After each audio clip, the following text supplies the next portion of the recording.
네, 안녕하세요. KBS 한국어 능력 시험을 준비하신 여러분 반갑습니다. 전 해커스에서 강의하고 있는 최수지입니다.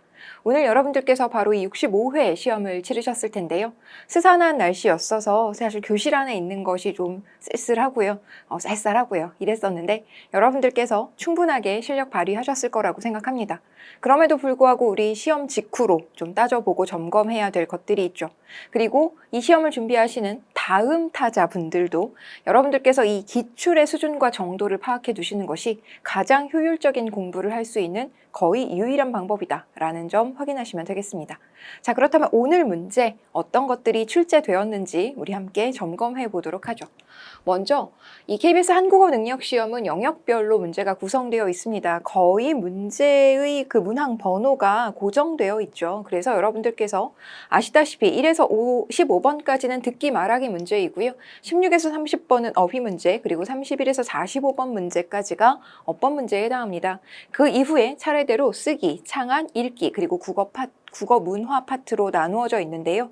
특히 1에서 15번까지 해당하는 듣기 말하기 문제는 1에서 5번까지는 제시문 하나 주고 하나의 문제를 해결하면 되는 듣기 문제이고 6번부터 15번까지는 제시문 하나 듣고 듣기 문제 하나, 말하기 문제 하나, 두 문제를 해결해야 되는 문제라는 점 알아두셔야 되겠습니다.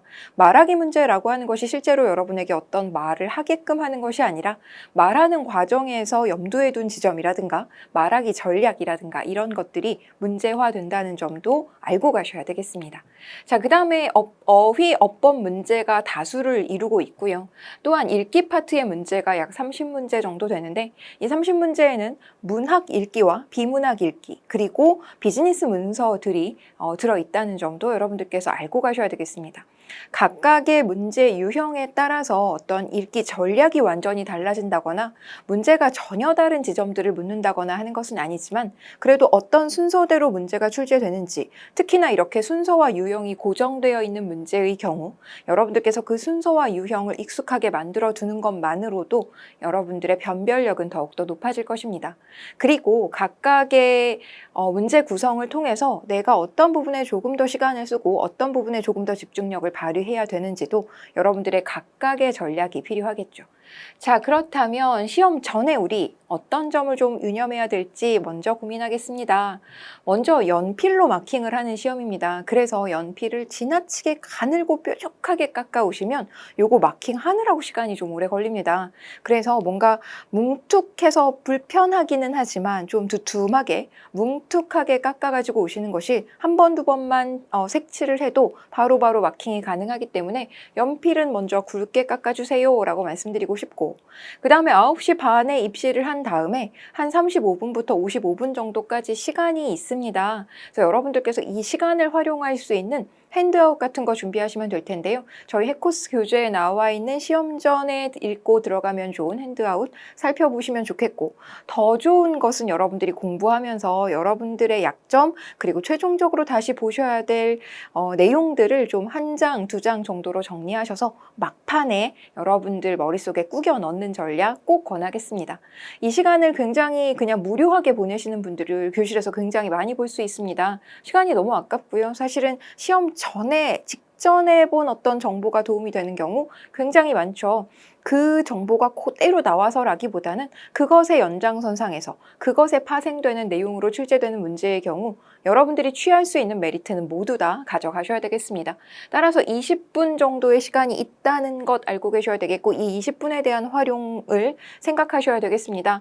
물론 중간에 핸드폰을 볼 수 없습니다. 이 20분의 일정 정도 시간부터 핸드폰을 내라고 하거든요. 따라서 그 20분 동안 읽을 내용을 핸드폰에 담아가시면 안 된다라는 것도 말씀드릴게요.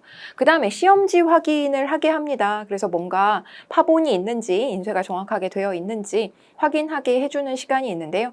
요때 국어 문화 문제 너무 중간에 막 들척들척하면서 풀기에는 너무 티나니까요. 막판에 국어 문화 문제 91에서 100번까지의 문제 중에 아주 짧고 간단한 문제가 있으면 한 문제 정도 풀어두시는 것도 요령이 되겠습니다. 자, 그렇다면 우리 시험 보는 동안에는 어떤 부분에 유의를 해야 되느냐? 먼저 여러분들이 듣기 평가 시간을 어떻게 해야 될지를 잘 몰라 하시는 경우가 있어요. 왜냐하면 듣기 평가가 웬만해서는 다 맞출 수 있는 수준의 난이도로 출제되기 때문에 뭔가 약간씩 2초, 3초씩의 시간이 남는 경우를 이제 막 자꾸 뒤에 거 문제 푸시거나 이러는 경우들이 있는데요. 실제로 듣기 평가의 정답률은 그렇게 100%로 꽉꽉 채워지지는 않습니다. 해보시면 아시겠지만, 그리고 오늘 해보셔서 아시겠습니다만, 뭔가 헷갈리고 내가 충분하게 정보를 확인하지 못한 내용들도 분명히 있거든요. 따라서 저는 1번부터 15번까지의 문제, 즉 듣기 말하기 문제를 해결할 때는 여러분들께서 그 문제 풀이에만 집중하셨으면 좋겠고요. 약간의 시간이 난다 하더라도, 특히 듣기 말하기가 같이 나오는 6번에서 15번 문제의 경우에는 뭔가 문제를 2개 체크하고 나서 사실상 시간이 한 10초 정도가 있거든요. 근데 이때 자꾸 뒤에 문제 풀려고 하지 마시고 다음 문제를 준비해 주시기 바랍니다. 다음 문제의 선택지 주요 내용을 살펴보시는 게 좋겠어요. 그래서 다음 문제의 선택지에 주요 부분들 밑줄 쳐 놓으시고, 여러분들께서 사실상 듣기 말하기 문제는 10개의 선택지를 봐가면서 정오답 여부를 가려내야 되는 상황이니 앞뒤 내용을 왔다 갔다 하시면서 저 뒤에 있는 문법 문제, 어휘 문제 욕심내지 마시고 요 다음 문제를 완벽하게 해결하기 위한 준비 시간으로 가지셔야 되겠습니다. 사실상 듣기 말하기 또는 듣기 단독 문제라 하더라도 듣기 행위가 끝나는 순간 정답은 체크하게 되어 있어서 문제와 문제 사이의 이 휴지 시간을 여러분들께서 항상 다음 문항을 위한 용도로 활용하셔라 라는 말씀 다시 강조하겠고요. 그 다음에 시간을 쓸 문제와 쓰지 않을 문제를 미리 우리 정해두고 가겠습니다. 어휘, 어법과 국어문화 파트 같은 경우에는요, 알면 맞추고 모르면 틀릴 수밖에 없는 특성이 있기 때문에 시험장 들어가기 전까지의 준비가 모든 것이고요. 또한 쓰기, 창한, 읽기 파트의 경우는 시험장에서 어떻게 하느냐가 굉장히 많은 것을 결정하기 때문에 얘는 시간을 쓰고 얘는 시간을 안 쓰도록 하겠습니다. 알면 맞추고 모르면 틀리는 문제는 바로바로 그 순간에 해결하고 다시 와서 돌아보지 않겠다. 문제 다 풀고 나서 다시 한번 봐야지 이런 생각 안 할 거고요. 쓰기, 창한, 읽기 파트는 시간을 써가면서 최대한 정답을 막판까지 고민해보는 방식으로 여러분들께서 문제풀이 연습 때도 그렇게 하셔야 되겠고 실전에도 그렇게 하셔야 되겠습니다. 정답 선택지, 오답 선택지를 가려내는 과정에서 정말이지 믿어 의심치 않게 정답에 대한 확신이 드는 문제가 아니라면 저는 나머지 선택지들도 좀 보시는 것 권하겠습니다. 효율적으로, 전략적으로 준비를 하신다면 이 시험은 사실 시간이 부족한 시험은 아니거든요. 따라서 여러분들이 시간이 말도 안 되게 부족한 상황이시라면, 오늘 시험 봤더니 뭐 말도 안 되게 택도 없이 시간이 부족했어요 이러신 분들은 사실 아직 공부가 덜 되어 있는 것으로 볼 수밖에 없고요. 아슬아슬하긴 한데, 아니면 약간의 시간이 남기는 한데 그렇다고 정답률이 내 맘만큼 나오지는 않는 상황이시라면 여러분들께서 오히려 문제를 푸는 과정에서 조금 더 시간을 10초씩만 더 배분하는 전략, 이런 전략이 더 정답률을 높이는 데 유효하다라는 말씀 강조할게요. 자, 그 다음에 시험 후에 이번 시험으로 원하는 등급을 받으셨다면 축하드려야죠. 왜냐하면 이 시험이 그렇게 생각만큼 실력이 쭉쭉 오르거나 성적이 쭉쭉 오르거나 하지 않거든요. 한국어 시험이라고 다들 얕보시는데 절대 만만치 않습니다. 그래서 한 번의 도전으로 원하는 결과를 얻으셨다면 그동안 준비하시느라고 너무 고생 많으셨고 여러분들이 이제 이 다음 스텝을 준비하시면 되겠습니다.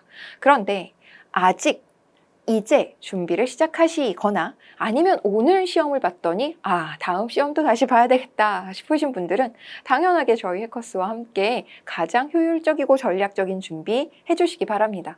여러분들께서 오히려 이 시험을 준비하는 과정에서 너무 많이 준비하지 않을 수 있게끔, 너무 깊이 있게 공부하지 않을 수 있게끔 필요한 부분을 필요한 정도로, 그리고 가장 정확하게 그 지식 전달을 할 수 있는 강의를 최선을 다해서 준비해 놨으니까요. 여러분들께서 해커스와 함께 이 시험에 가장 영리한 준비를 해주셨으면 좋겠습니다.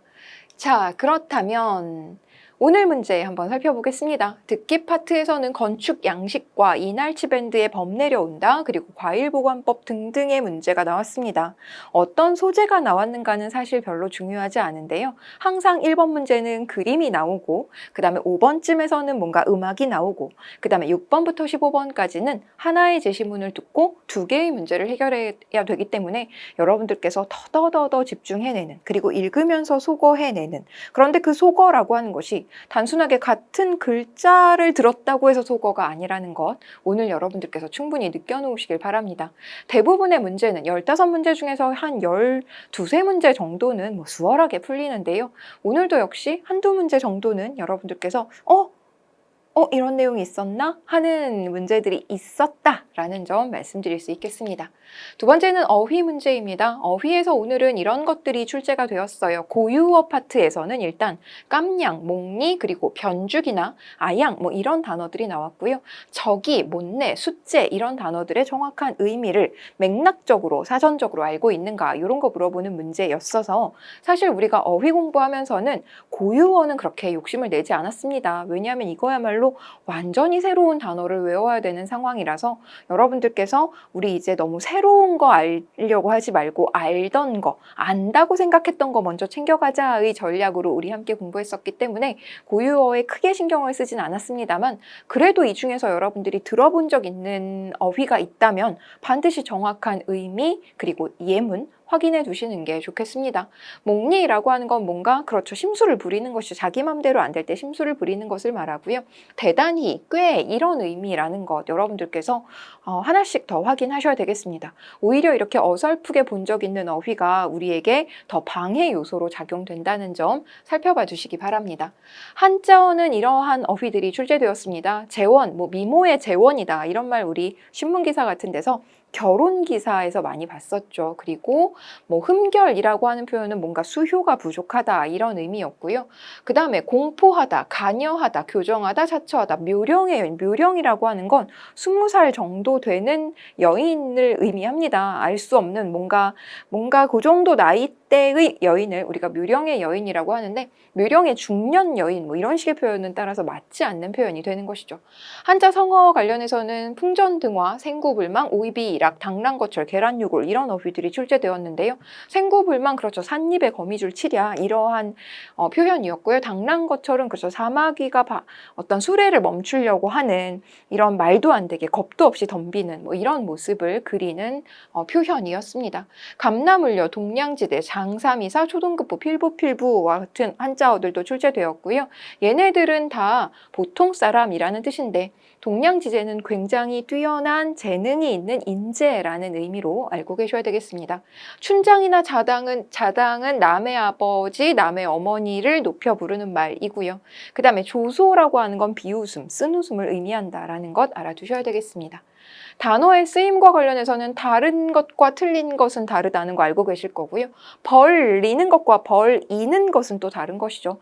벌리는 것은 두 대상 사이의 간격을 넓히는 것이고 벌이는 것은 사건이나 상황을 만드는 것을 의미한다라는 점. 이 정도 우리 모르는 단어 아니잖아요. 본 적 있고 심지어 구사도 하죠. 그래서 정확한 의미, 정확한 예문 확인해 두셔야 되겠습니다. 자, 그 다음에 속담과 관련해서는 망건을 쓰자. 옛날 그 모자를 망건이라고 하잖아요. 망건 쓰자 장이 파했다 이런 뜻이에요. 너무 준비를 오래 하느라고 뭔가 제때 시간을 맞춰서 가지 못했을 때 우리가 망건 쓰자 파장이라고 표현하고요. 바늘 가는데 실간다 알고 계실 거고 약방의 감초 항상 그 자리에 있는 항상 끼어드는 필수 요소인 이런 의미가 되겠습니다. 울며 겨자 먹기 다람쥐 쳇바퀴 돌듯 알고 계실 거라고 생각합니다. 기본적으로 어휘 문제가 그리 어렵지는 않았습니다. 이번 시험의 전반적인 난이도에 대해서 먼저 질문하신다면 그 난이도 자체가 지난 회차에 비해서 높지 않았다라고 말씀드릴 수 있겠습니다. 그러나 이 난이도가 낮다는 것이 항상 나에게 유리한 것은 아니다라는 것도 알고 계실 것인지라 여러분들께서 그렇다면 정답률에 더 신경을 쓰셔야 될 텐데 이 정답률이라고 하는 것이 뭔가 어려운 문제를 남들보다 더 많이 풀어서가 아니라 반드시 맞춰야 될 문제를 충실하게 맞춰내는 방식으로 정답률을 높이는 것이 훨씬 더 현명하고 현실적인 방법이라는 것 알고 계시겠죠? 계속해서 보면 관용구와 관련해서도 눈총을 맞는 것, 발등을 찍히는 것, 배신당하는 거죠. 머리를 쥐어짜고요. 배알이 꼴리고 배가 아프고요. 그리고 발이 짧다라고 하는 것은 뭔가 어떤 모임이라든가 또는 사람들이 많이 만나는 어떤 장소나 자리에 가지 못하다 이런 의미로 여러분들께서 여러분들께서 이해하셔야 되겠고, 순화어와 관련해서는 근본, 기일, 체납, 미연에, 미연이라고 하는 건 사전에, 미리 이런 뜻이잖아요. 이런 거 알고 계셔야 되겠습니다. 체납이라고 하는 건 뭔가를 미루다, 내야 할 뭔가를 미루다라는 의미인 거 알고 계실 거고요. 그 다음에 간지나다, 멘티, 언택트, 레트로, 가스라이팅과 같은 외국어를 우리말로 어떻게 순화할 것인가. 멘티는 도움을 받는 사람을 의미하죠. 도와주는 사람을 우리는 멘토라고 한다는 것 알고 계셔야 되겠습니다. 자, 그 다음에 어법 파트로 넘어가서요. 어법 파트에서는 일단 된소리 발음이 되는 아이들 중에서 된소리 표기를 실제로 하는 아이들을 구분해낼 수 있는가? 요거 물어보는 문제였습니다. 그래서 깍두기, 뚝배기, 발음은 깍두기, 뚝배기 이렇게 발음이 되지만 쓸 때는 예사소리로 쓰더라 라는 거 알고 계셔야 되겠고, 재떨이는 재를 터는 게 아니라 재를 떠는 거여서 재떨이라고 표현하는 게 맞겠습니다. 곱빼기는 곱빼기가 맞는 표현이라는 것 알고 계셔야 되겠습니다. 우리말에서 이렇게 된소리나 거센소리 발음을 하는 것도 특이한 지점이고, 그 다음에 이러한 발음을 실제로 표기에 적는 것도 이슈가 있는 지점인지라 실제로 정확하게 발음할 수 있고 정확하게 표기할 수 있는지 물어보는 문제는 이제 지겹도록 많이 보셨던 문제라고 생각합니다. 자, 그 다음에 본말과 준말이 모두 다 통용되는, 모두 다 허용되는 표현들, 바람을 쏘이다, 바람을 쐬다, 둘 다 맞는 표현이라는 것 알고 계셔야 되겠고요. 그 다음에 명사형 표현, 졸다의, 꾸벅꾸벅 졸다의 명사형 표현은 좀, 살다의 명사형 표현은 삼, 그 다음에 멀다, 밀다, 울다 다 이런 식으로 표현할 수 있습니다. 그런데 여러분 기본형을 떠올리고 정확한 맥락으로 써야 되는 것이죠. 예를 들어 사다 같은 경우에는 기본형이 사다잖아. 컴퓨터를 사다. 그렇죠. 선택지가 기억나실 것 같은데 컴퓨터를 사다. 기본형이 사다니까 이 사다에다가 명사형 표현을 쓰면 삶이 되는 거지 삶이 되는 게 아니죠. 살다가 기본형일 때 이러한 표현이 가능하겠습니다. 따라서 여러분들 실제로 예문 좀 보셨다면 정말 앞뒤 단어만 좀 보셨더라도 절대 틀릴 수가 없는 문제였다라는 점.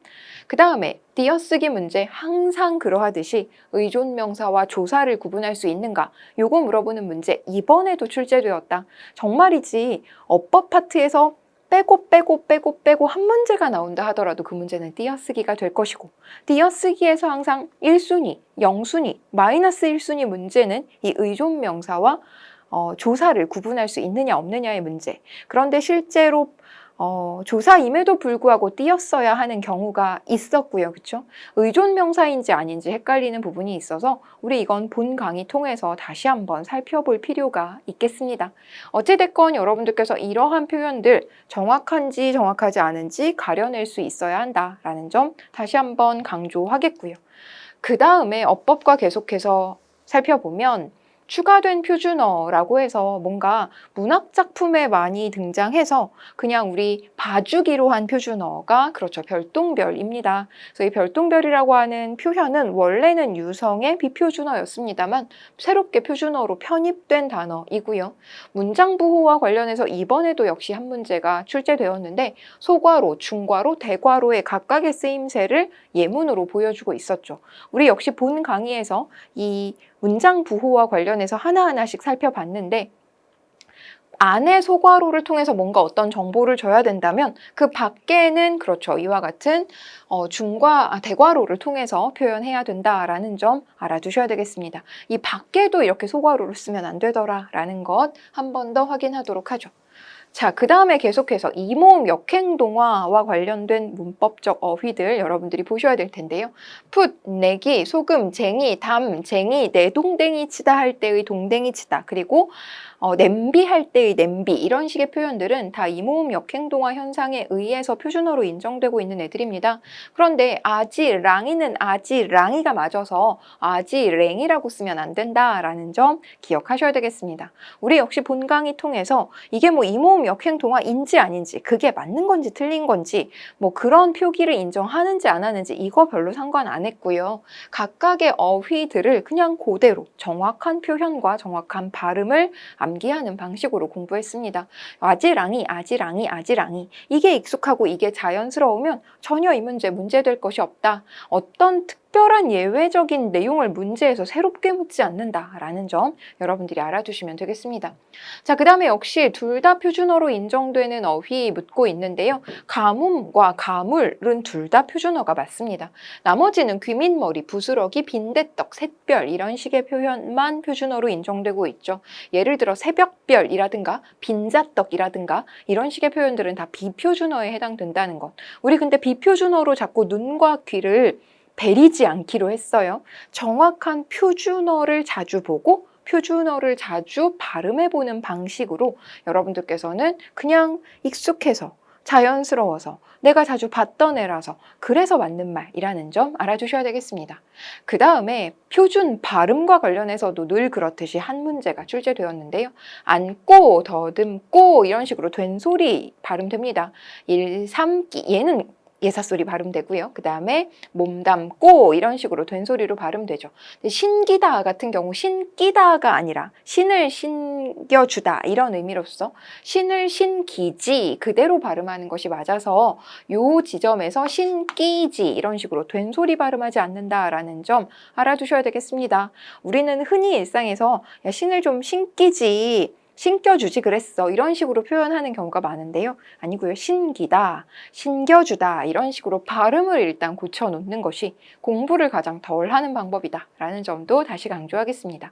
외래어 표기법과 관련해서는 맘모스가 아니라 메머드가 맞고요. 나레이터가 아니라 내레이터가 맞는 표현입니다. 코미디가 아니라 코미디가 맞고 심포지움이 아니라 심포지엄이 맞습니다. 앵콜이 아니라 앙코르가 맞는 표현이라는 점 다시 한번 확인해 두시기 바랍니다.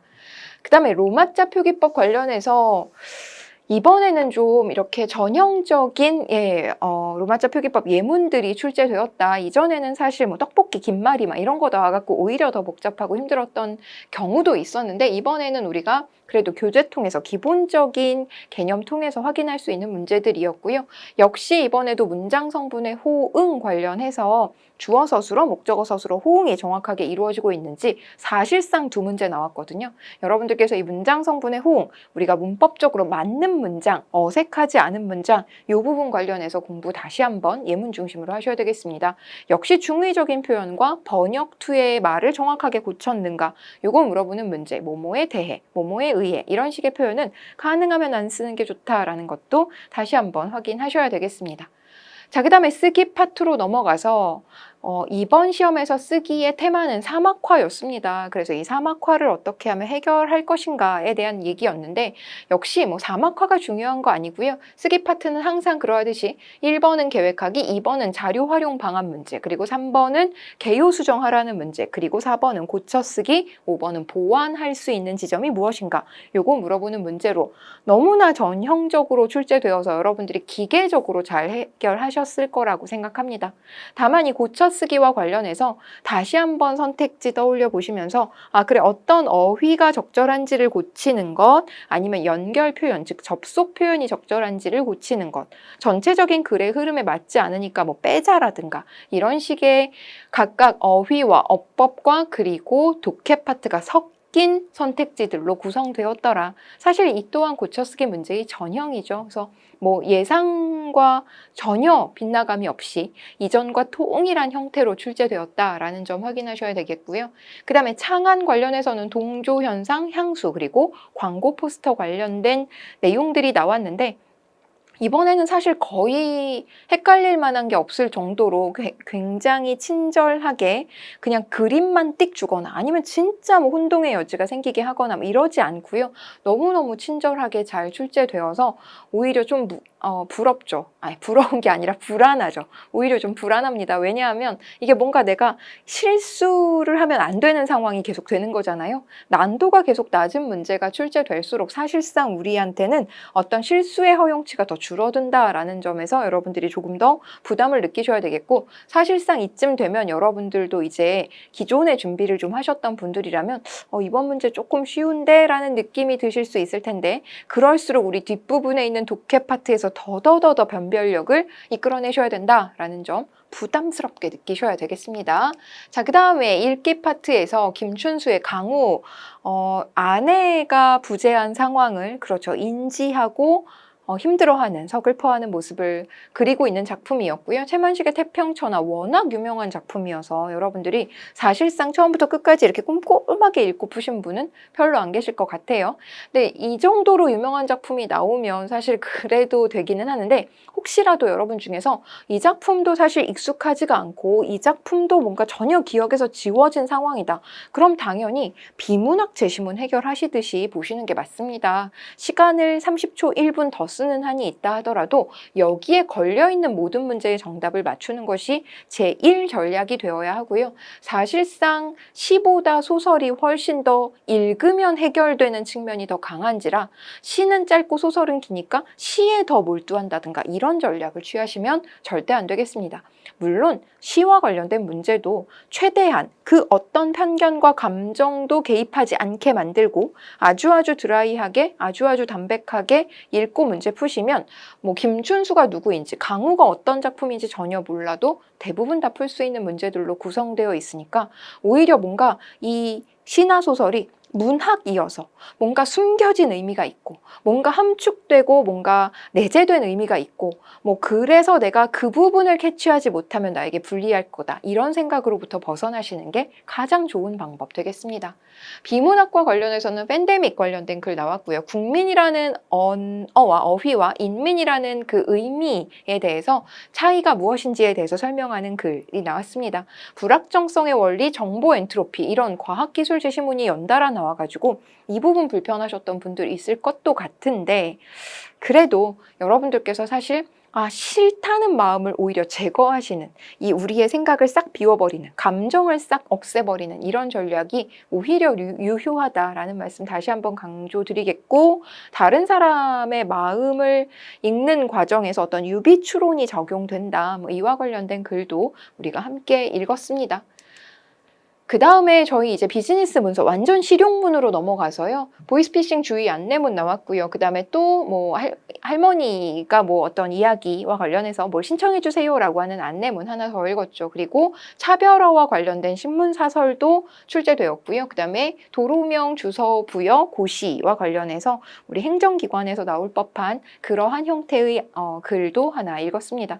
그러나 안내문이건 사설이건 고시이건 간에 정말이지 이 뒷부분에 나와 있는 실용문의 경우에는 더더더 거기 그런 글씨가 있는지를 정확하게 읽었는가 물어보는 문제들로 구성되어 있어서 며칠까지 신청하라고 했지? 몇 시부터 신청하라고 했지? 아니면 자격은 어떻다고 했지? 예외 상황은 뭐라고 했지? 이런 식으로 계속해서 시험지가 이제 한 장에 다 보이는 건 아니니까 왔다 갔다 하면서 문제 푸는 게 너무나 당연하고요. 옆 사람이 그러거나 말거나 나는 지금 특히 이 실용문에서는 여러분들께서 정말 거기 그런 글씨가 써 있는지를 확인하고 정답 체크하는 방식으로 문제 푸셔야 되겠습니다. 따라서 이 파트로 넘어왔을 때는 정말이지 정답이 1번일 때랑 정답이 5번일 때 완전히 문제 푸는데 걸리는 시간이 달라질 수밖에 없는 것이죠.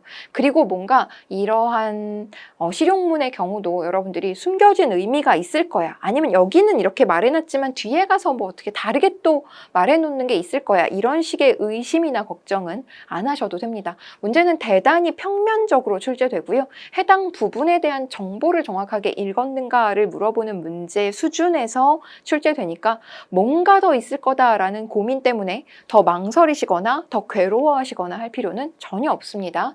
자, 그 다음에 91에서 100번 문제 국어 문화와 관련해서 이제 이 국어 문화 파트도 거의 문항 번호와 해당 문제가 거의 고정되고 있습니다. 그래서 91번 보시면 남북한의 언어 차이와 관련해서 이번 65회차에서는 호칭어와 관련된 내용 나왔는데요. 전혀 어렵지 않았고요.